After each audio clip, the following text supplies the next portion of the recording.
पहा विद्यार्थी मित्र, हे 10व गणित आहे. आता लक्ष द्या. y - 4/3 plus 3y = 4. आलं लक्षात.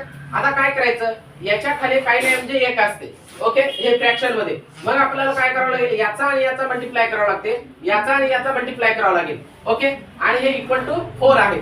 मग आता हे गणित अगोदर लिहून घ्यायचं. ओके, मग y - 4/3 प्लस 3y/1 = 4.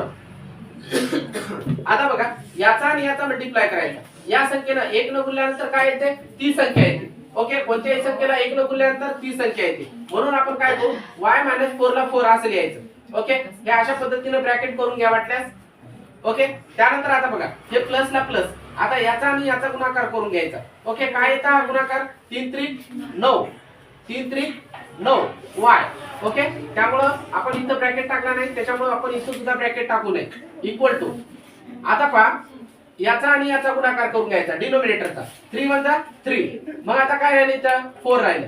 आता काय होईल या ठिकाणी बघा, y - 4 प्लस 9y.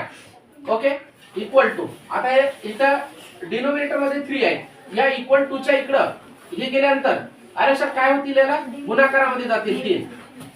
आता पहा, y - 4 प्लस 9y = 4 × 12 4 × 3 = 12. आता पहा, आता इकडे लक्ष द्या. बघ, आता याची प्लस मायनस जे काही क्रिया होते ते करून घ्यायची. आता हे 4 आहेत, बरोबर आहे, -4 आहेत, बरोबर. चिन्हाच्या इकडे गेल्यानंतर काय होतात, +4 होतात. म्हणून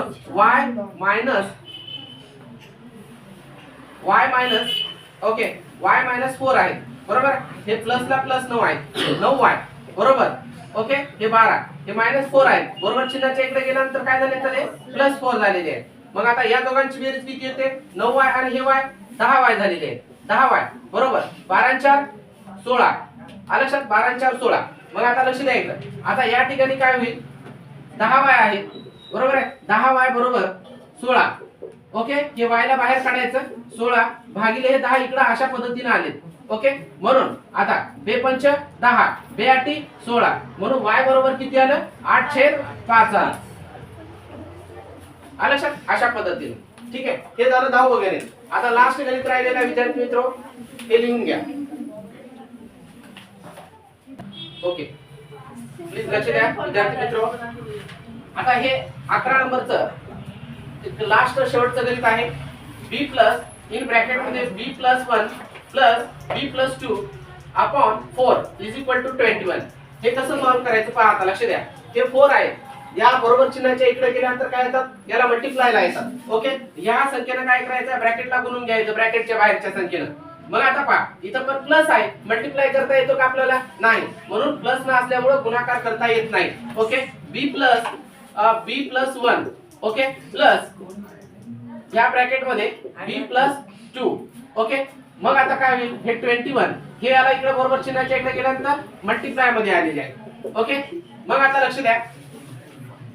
आता या ठिकाणी आपल्याला हे दोन्ही ब्रॅकेट काढायचे आहे. ओके, मग b+, okay, b+1 plus b+2 = आणि 21 चौक किती होतो, 4 × 1 = 4, 4 × 2 = 8, 84 झालेले आहे.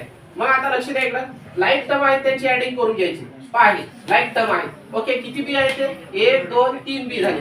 ओके, म्हणून इथं काय करायचं, 3b करून घ्यायचं, 3b. ओके, प्लस ओके 1 2 3 हे 3b आहे. मग आता इकडे ऍडिशन कोणते आहेत, 2 आणि हे 3 झालेले आहेत, बरोबर. इकडे हे 84 ला 84. मग आता लक्ष द्या, हे 3b आहे, बरोबर आहे. मग आता हे 3b इथं 3 प्लस आहेत, याला काय करायचं, बरोबर चिन्हाच्या इकडे पाठवायचं, 84. ओके, मायनस तिकडे जाऊन होती 3. ओके, म्हणून आता 3b बरोबर 84 मधून 3 गेले 81 राहतात, 81. ओके, म्हणून b बरोबर 81 भागिले हे गुणाकारात 3 आहे, अशा पद्धतीने इकडे भागाकारात आले. 3 × 1 = 3 3 2 = 6. मग किती उरले, 2 उरले, 3 × 7 = 21. ओके, अशा पद्धतीची ही काटाकाटी झालेली आहे. म्हणून b बरोबर किती आलं, 27 आलेला आहे. ओके, हे झाली याची किंमत. ओके, तर नमस्कार, आपलं धन्यवाद मित्रांनो की तुम्हाला कसा वाटला व्हिडिओ वगैरे. तर तुम्ही लाईक आणि सबस्क्राईब करा.